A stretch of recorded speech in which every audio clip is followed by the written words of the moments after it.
Vous informer, c'est notre passion. Mesdames, Messieurs, bienvenue sur cette nouvelle édition sur Molière Canal, dont voici les principaux titres. Au sommaire de cette édition, le chef de l'État, Félix Antoine Tshisekedi, a tenu un spécial conseil des ministres. Suite aux événements malheureux survenus à la prison centrale de Makala, des sanctions sévères sont entendues. Son Excellence Patrick Mouyaya, ministre des Communications et Médias, a dépeint scrupuleusement l'actualité de la République démocratique du Congo lors de son passage sur France 24. Et à la descente de ces sommaires, tragique événement a décidé parti cher à l'opposant Martin Fayulu Madidi, un membre du parti, a été froidement abattu devant le siège se trouvant au boulevard Triomphal après altercation avec la police. Tous les détails, c'est dans la suite de cette édition. Comme je vous l'ai annoncé des retours au pays, le chef de l'État, Félix Antoine Tshisekedi, a présidé un spécial conseil des ministres à la cité de l'OIA ce lundi 9 septembre 2024, où d'un ton ferme, il a condamné l'évasion ratée de la prison centrale de Makala et annoncé pour bientôt des sanctions sévères en interne et en externe à la prison centrale de Makala contre toutes les personnes impliquées dans cette tragédie. Suivez ces éléments. Les grilles de la Cité de l'Union africaine s'ouvrent de manière alternative ce lundi 9 septembre 2024. Les membres du gouvernement se succèdent pour prendre part au premier Conseil de ministres extraordinaire. Farde chemise en main, les matières à traiter s'annoncent abondantes et urgentes. De retour au pays après un séjour de plus d'une semaine où il a participé au Forum de coopération Chine-Afrique 2024 à Beijing, le président de la République vient présider exceptionnellement la réunion du Conseil de ministres de ce lundi. Une rencontre suscitée à coup sûr par des faits brûlants de l'actualité. Le chef de l'État, Félix Antoine Tshisekedi Tshilombo, devra recevoir du gouvernement le rapport sur la tentative d'évasion à la prison centrale de Makala et ses dégâts. Et dans le cadre de la riposte contre l'épidémie de la variole du singe Mpox, le président devra suivre de près la première livraison de doses de vaccins contre la maladie. Un lot constitué de près de 100 000 doses que la Commission européenne a livré à la République démocratique du Congo. Outre ces questions, l'ordre du jour de cette réunion extraordinaire prévoit l'examen et l'adoption du projet d'ordonnance portant organisation et fonctionnement du gouvernement, modalités de collaboration entre le président de la République et le gouvernement ainsi qu'entre le membre du gouvernement. La feuille de route annonce également l'examen du projet de loi des finances rectificative de l'exercice 2024 et le projet de loi finances pour l'exercice 2025. Les méandres de cette réunion extraordinaire seront communiqués au terme de la rencontre par le porte-parole du gouvernement. Après ce conseil des ministres extraordinaire présidé par le chef de l'État, Félix Antoine Tshisekedi, suivez ses comptes rendus. Compte rendu de la première réunion extraordinaire du Conseil des ministres. Son Excellence, Monsieur le Président de la République, chef de l'État, Félix Antoine Tshisekedi Tshilombo, a présidé à la Cité de l'Union africaine la première réunion extraordinaire du Conseil des ministres du gouvernement de la République ce lundi 9 septembre 2024. 2 points étaient inscrits à l'ordre du jour, à savoir, point 1, communication de son Excellence Monsieur le Président de la République, chef de l'État. Point 2, examen et adoption de textes. Point 1, communication du Président de la République.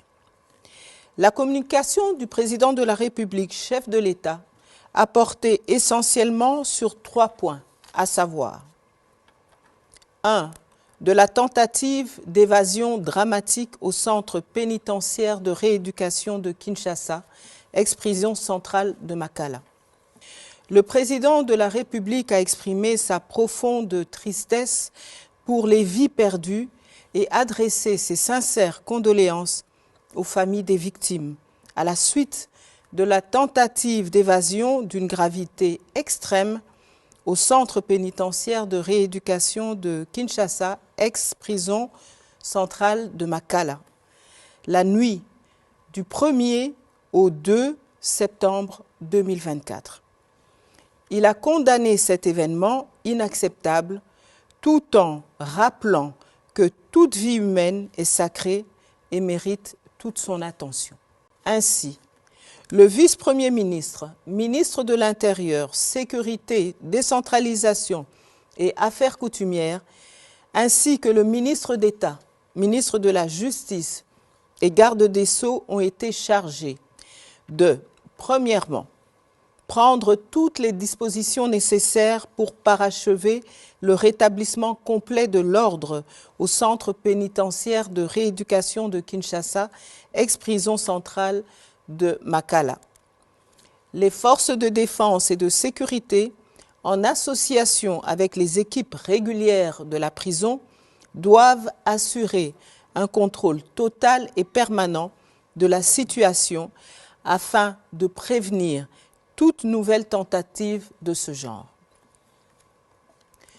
Deuxièmement, lui soumettre en déant une semaine les conclusions de l'enquête en cours qui devrait déterminer les causes exactes de cet incident. Cette enquête devra aussi établir les responsabilités et des sanctions appropriées seront appliquées aux fauteurs de troubles, qu'ils soient internes ou externes à l'établissement carcéral concerné. N'excluant pas l'hypothèse d'une main noire tendant à saper les efforts du gouvernement, lorsqu'il a été observé une autre tentative maîtrisée à Bunia en date du 7 septembre 2024, le président de la République a recommandé une vigilance accrue de la part de nos forces de défense et de sécurité. Évasion ratée du centre pénitentiaire de Makala, maîtrise de la gestion de l'épidémie POX en République démocratique du Congo, situation sécuritaire à l'Est et l'évolution des processus de Luanda étaient au cœur de discussions du ministre de la Communication et Médias, Patrick Bouyaya, lors de son passage sur France 24. Suivez cet élément de la rédaction.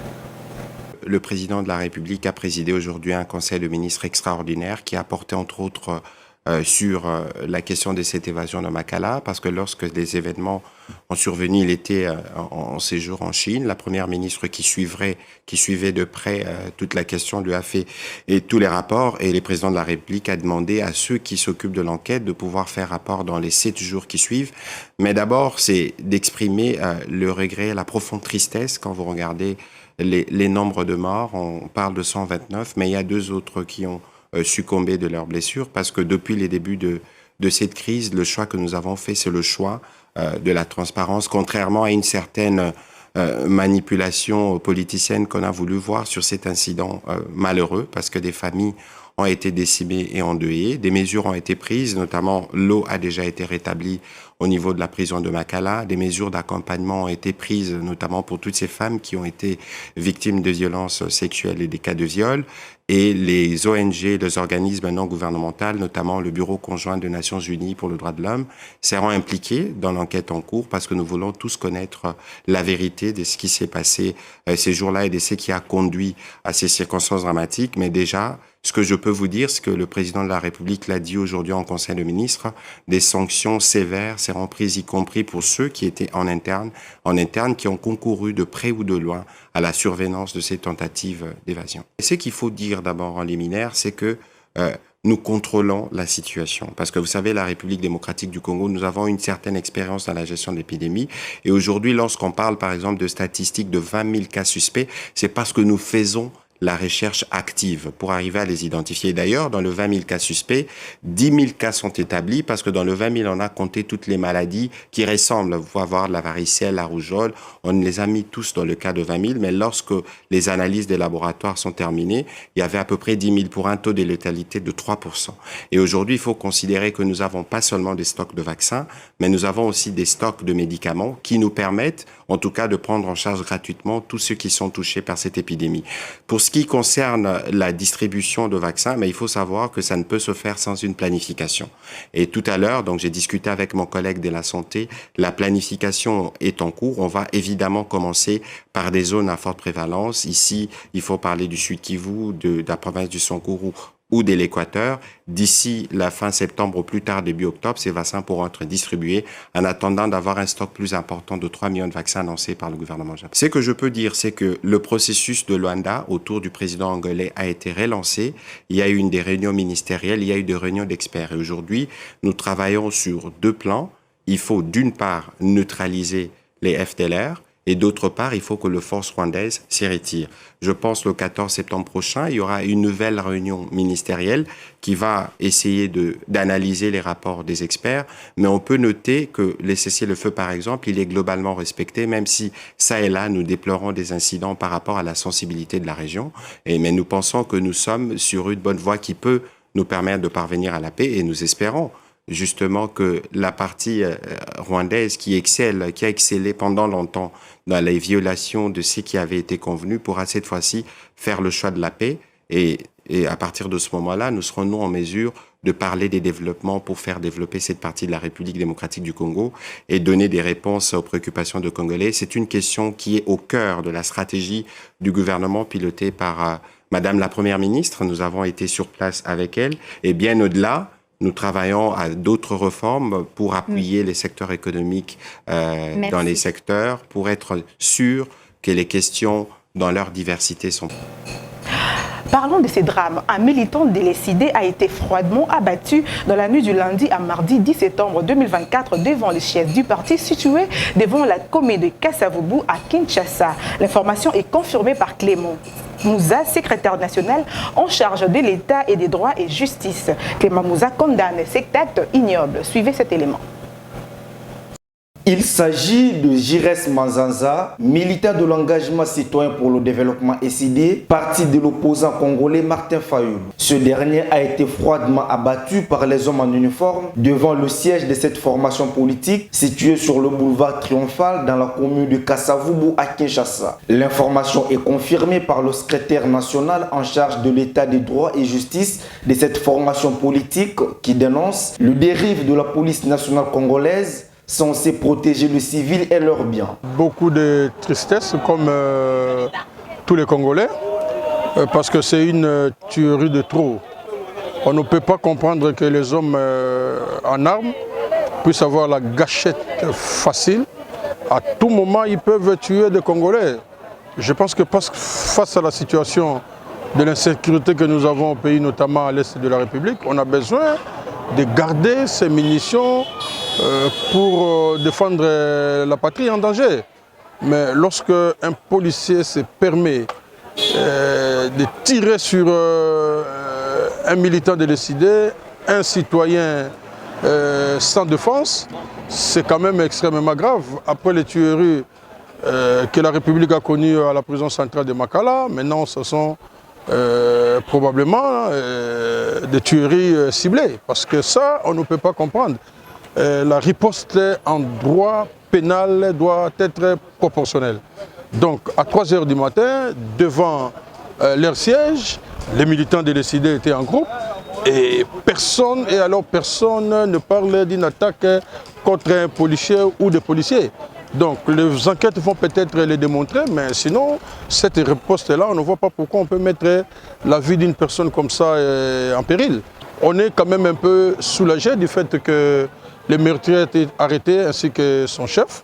À l'instant, vous nous avez trouvé devant la police et nous sommes en train de suivre pour qu'au finish, on puisse organiser un procès en flagrance pour que ça soit quand même un exemple vis-à-vis d'autres policiers qui ne savent pas qu'ils ont comme mission de protéger les personnes et leurs biens. Le parti politique de Martin Fayulu promet de poursuivre ces policiers devant les instances judiciaires. Le corps de Jires Manzanza a été acheminé à la morgue en attendant l'ouverture des enquêtes. Cet incident survenu devant le siège du parti soulève des questions sur les motivations derrière cette attaque. Fayulu appelle à l'ouverture d'une enquête approfondie pour déterminer les raisons pour lesquelles les membres de son parti politique sont pris pour cible par les forces de l'ordre. Les partisans de l'ESID de Martin Fayulu attendent des réponses et une justice rapide pour leurs camarades tombés. La population de Matadi salue l'avancement spectaculaire des travaux de modernisation de la voirie urbaine initiés par les gouverneurs des provinces Grace Kwangaba Sangoubi Lolo dans cet élément de la rédaction. Suivez. Lancés il y a à peine 10 jours, les travaux de réhabilitation de la route Bouima, axe rond-point Bouima, place Simon Kimbangu, ex-Coca-Cola, avancent des pas de géants grâce à l'expertise de la brigade routière. Après le décapage de l'ancienne chaussée, suivi du nivellement. La route subit depuis le 29 août d'intenses travaux de bétonnage à raison des 5 plaques de 5 mètres carrés chacune par jour comme couche de roulement. La population encourage l'initiative et remercie les numéros 1 de la province. En tout cas, nous sommes très ravis pour le gouverneur. Et si tu travailles dans l'océan Patinzouzi, en tout cas, nous avons battu le gouverneur Oyo, nous avons fait la Kantibiso. Pas même une année, à raisonner de la Bouima Oyo. Malgré qu'il y a un embouteillage, mais tu as vu que ce que tu as fait là. Pour nous, après cette longue vie, ma kantina be kotate asala biso banzela koto soke sila kende nzanza afongola banzela mususu wanyo surtout en tout cas na sepeli vraiment nzamba pambola ya batela. Même scénario sur l'avenue Kinshasa, tronçon compris entre la place Musée Laurent Désiré Kabila et l'entrée La Payotte. Ici aussi, conformément à l'instruction du gouverneur Gracien Kwanga Maswangi Bilolo, la modernisation des 7 principales artères du chef-lieu du Congo central se poursuit sans désemparer. Exécutés par la brigade routière, les travaux sont à l'étape de la formation des structures métalliques et de bétonnage de la bande écuyeur ne permettait pas une bonne circulation d'automobiles à la suite de sa dégradation avancée à l'origine également des embouteillages monstres. Signalons que ces travaux de modernisation de la voirie urbaine de Matadi sont réalisés dans le cadre du 4e pilier du programme quinquennal du gouvernement provincial du Congo central, axé sur l'aménagement du territoire et modernisation des infrastructures de la province. À ce sujet, les gouverneurs des provinces ne cessent d'exhorter la population à la patience au sujet des perturbations de la circulation enregistrées sur les axes routiers faisant l'objet des travaux de réhabilitation. L'opération construction et modernisation des routes va se poursuivre partout dans les Congo central. Et à Matadi, chef-lieu de la province, aucune route délabrée ne sera oubliée, à l'instar des tronçons Mikondo, Dalia Momo, entrée du camp Banana, Pompage, Belvedere Mpozo, Momo Kumbangiste et Kutira. Parlons santé à présent. Toute la communauté se mobilise contre l'impox ou variole des singes. La dernière en date est celle de la délégation de chefs coutumiers qui ont été reçus par son Excellence Dr Samuel Roger Kamba, ministre de la Santé, pour discuter sur le rôle déterminant de la lutte contre l'impox en République démocratique du Congo. Suivez cet élément d'Hervé Ngoy.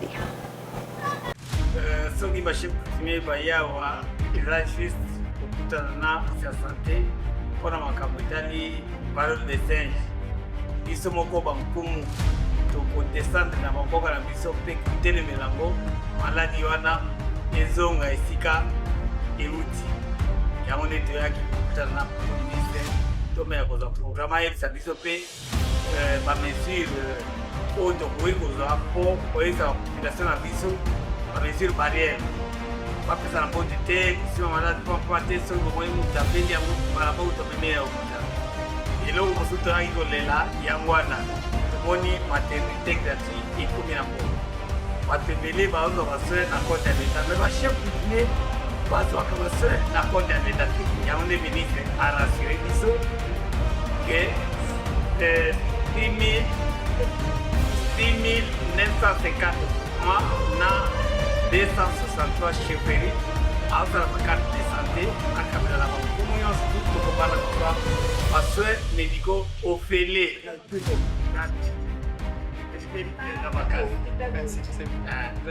bachef ya Kinshasa ti oyo baza na bamboka so ya santé kozala République démocratique du Congo. Transitons de la province du Congo central où la délégation de l'entreprise chinoise Hong Feng, conduite par les ministres provinciaux de l'ITPR et aménagement du territoire Jacques Kondé Mombo, a été reçue par les gouverneurs de province Grâce Kwanga Massangu Bilolo au menu de leurs échanges l'aménagement de la ville de Matadi par rapport aux embouteillages monstres qu'elle connaît la cité. Suivez cet élément de Ruben. Conduite par le ministre provincial de JTPR et aménagement du territoire, Jacques Kondé Mombo, une délégation de l'entreprise chinoise Hong Feng, que dirige le DG Yuming Feng, est allée soumettre au gouverneur de province, Grâce Kwanga Maswangi Bilolo, ce lundi 9 septembre 2024, un projet d'aménagement de la ville de Matadi destiné à mettre un terme aux différentes perturbations de la circulation routière qu'elle connaît actuellement. Je viens de conduire la délégation auprès de son Excellence les gouverneurs, c'est pour résoudre certains problèmes cruciaux de la province, entre autres les embouteillages. C'est dans ce sens-là qu'il est venu pour donner solution aux embouteillages du Congo central. Il va désengorger la province. C'est un salut pour nous parce que nous sommes dans une situation difficile. On ne sait pas aller facilement. Même les véhicules que nous avons ne savent pas vraiment faire un bon parcours sans être arrêtés pendant un long moment. Nous allons créer un parc automobile. Nous allons créer des aires de repos pour les chauffeurs. Et je pense aussi que nous allons donner solution à certains accidents. La matérialisation de ces méga-projets, tels que nous l'a fait croire le ministre provincial des ITPR, pourra apporter une solution au calvaire que vit la population matadienne au quotidien. Et restons toujours dans la même province. Le gouverneur Grace Kwanga Massango Bilolo a reçu le 9 septembre 2024 l'abbé Darius Bamwene Solo, recteur de l'université président Joseph Kasavubu, au menu de leurs échanges, la célébration du jubilé d'argent de l'université qui aura lieu ce dimanche 15 septembre. Suivez cet élément.